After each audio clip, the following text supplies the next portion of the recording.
क्योंकि जो बात मैंने कही है, अब वो बवाल करना न करना वो उनका विषय है।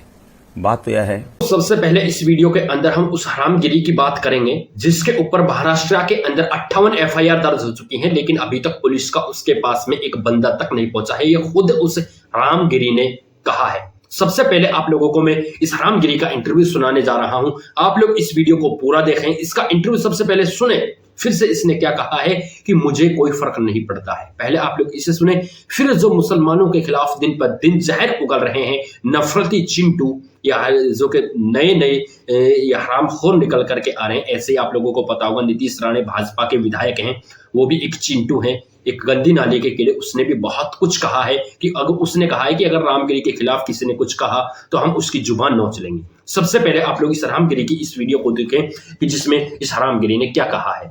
58 एफआईआर हुए आपके खिलाफ, 58 एफआईआर हुए। क्या पुलिस ने कोई संपर्क किया है? और अगर आपको लगता है कि आपने इतिहास के बारे में जानकारी दी है तो इतने एफआईआर क्यों हो गए?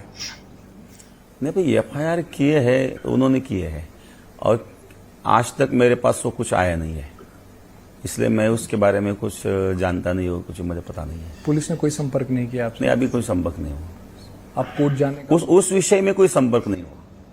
उस विषय में कोई संपर्क नहीं हुआ? मतलब आपके खिलाफ मामले दर्ज हो रहे हैं, ये जानकारी पुलिस ने हाँ, अभी कई बाहर से जानकारी मिली हमें कि लोग केस दर्ज कर रहे हैं, लेकिन जब नोटिस आएगी तो उसका जवाब हम कोर्ट में देंगे। कोर्ट में भी ये मामला पहुंचा था तो कोर्ट ने पुलिस को कहा है, महाराष्ट्र पुलिस को, कि आपका जो बयान है वो सोशल मीडिया से हटाया जाए, साइबर पुलिस की मदद लेके सोशल मीडिया से हटाया जाए उस बयान को। जी, क्या कहेंगे उस पर आप? नहीं, ये बात मुझे भी पता नहीं है। मैंने तो उस समय परिस्थिति के अनुसार वो बयान दिया है, और उससे इतना बवाल होगा ये भी बात मेरे दिमाग में थी नहीं। क्यों हुआ ये भी मुझे पता नहीं, लेकिन प्रवचन चल रहा था। प्रवचन में एक प्रसंग में बता रहा था, पितामह भीष्म प्रयाण के समय पितामह भीष्म ने धर्मराज को राजधर्म बताया। उस राजधर्म में भीष्माचार्य ने कहा था कि राजा का पहला कर्तव्य होता है कि अपने आंखों के सामने कोई अत्याचार अन्याय होता है तो उसको प्रतिकार करना चाहिए, और प्रतिकार करने की क्षमता होते हुए भी कोई राजा प्रतिकार नहीं करता है तो वो पाप करता है। तो ये विषय पर हम चर्चा कर रहे थे प्रवचन में। उस विषय में ये बांग्लादेश का विषय आ गया, तो मैंने उस विषय पर प्रकाश डालने का प्रयास किया कि बांग्लादेश में जो हो रहा है, हिंदुओं पर अत्याचार हो रहा है और महिलाओं को रेप हो रहे हैं, कितने महिलाओं पर रेप हो रहे हैं, तो ये लोगों को कहां से प्रेरणा मिलती है? बात यह धर्म की नहीं है, बात अराजकता की है। जो अराजकता हो रही है, तो उस अराजकता के कारण मेरे दिल में जो आया वो उस समय मैंने कह दिया, और वो प्रवचन चल रहा था और सामने तो 1 लाख लोग बैठे थे। तो उसमें ऐसा कुछ विवादास्पद मैंने कहा ऐसा मुझे नहीं लगता है, लेकिन जिनको लगता है तो अब उनके बारे में हम क्या कह सकते हैं। दोस्तों, आप लोगों ने इस हरामगिरी की बात को सुना। ये अभी भी ये कह रहा है कि मैंने उसमें कुछ गलत कहा है, ये मुझको 1% भी नहीं लगता है, और मैंने कुछ गलत कहा भी नहीं। ये मैंने एक उदाहरण बताया है, जो किताबों में है वो उदाहरण बताया है। ये उदाहरण बताने वाला है ये टकला। लेकिन इसी के सपोर्ट में जो कि नीतीश राणे बीजेपी के जो पिल्ले हैं, बीजेपी के विधायक हैं, वो भी उतर रहे हैं कि अगर, और जो बहुत सारे ऐसे नफरती चिंटू हैं। शिमला हिमाचल प्रदेश के अंदर 5 सितंबर को एक प्रोटेस्ट निकाला गया था हिंदूवादी आतंकवादियों द्वारा। उसमें मुसलमानों के खिलाफ बहुत गलत तरीके से नारेबाजी की गई। क्या उन पर एफआईआर दर्ज नहीं होनी चाहिए? और वहीं पर झुंझुनू राजस्थान के अंदर बहुत सारे लोगों ने, हिंदूवादी आतंकवादियों ने, बहुत सारे ने मुसलमानों के खिलाफ वहीं पर नारेबाजी की। क्या उन पर एफआईआर दर्ज नहीं होने चाहिए? अगर यही है, मुसलमान एक कुछ बात को बोल दे तो क्या मुसलमान खामोश बैठ, मुसलमान के खिलाफ फौरन से एक्शन लेकर के? अभी तक महाराष्ट्र के अंदर इस हरामगिरी के खिलाफ 58 एफआईआर दर्ज हो चुके हैं, फर्स्ट इंक्वायरी रिपोर्ट्स, लेकिन अभी तक इसके खिलाफ 1% तक भी एक्शन नहीं लिया गया है। पुलिस का एक बंदा तक, पुलिस का एक नोटिस तक इसके पास में नहीं पहुंचा है।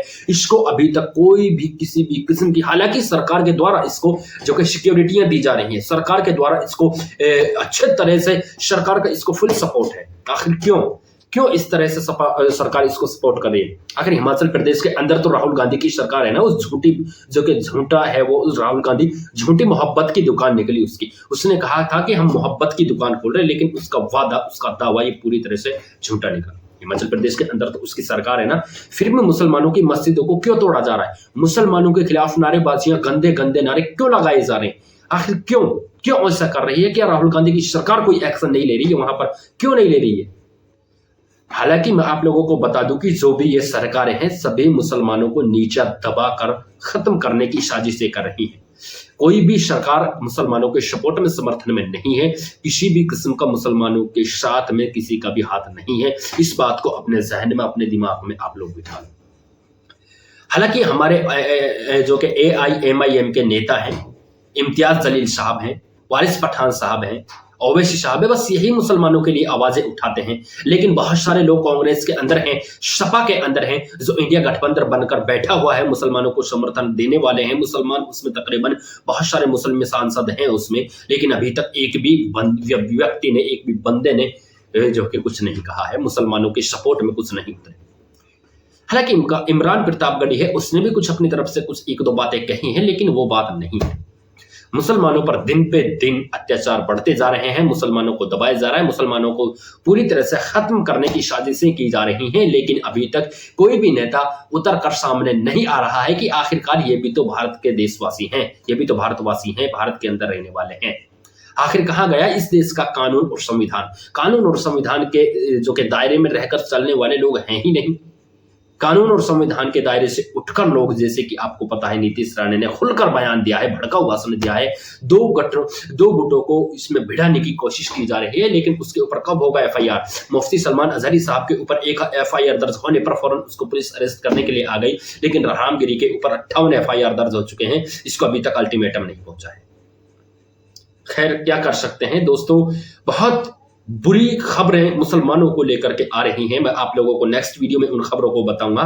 काफी दिनों से मैं YouTube पर एक्टिव नहीं था, क्योंकि मैं यहाँ पर कहीं बाहर निकला हुआ था। तो आप लोगों को पर डे इंशाअल्लाह अब मैं मुसलमानों के खिलाफ क्या क्या साजिशें हो रही हैं, क्या मुसलमानों के खिलाफ रचा जा रहा है, सब कुछ आप लोगों को मैं वीडियोज के अंदर देता रहूंगा। तो आप लोग चैनल पर पहली बार है तो चैनल को सब्सक्राइब करके बेल आइकन को प्रेस जरूर करें।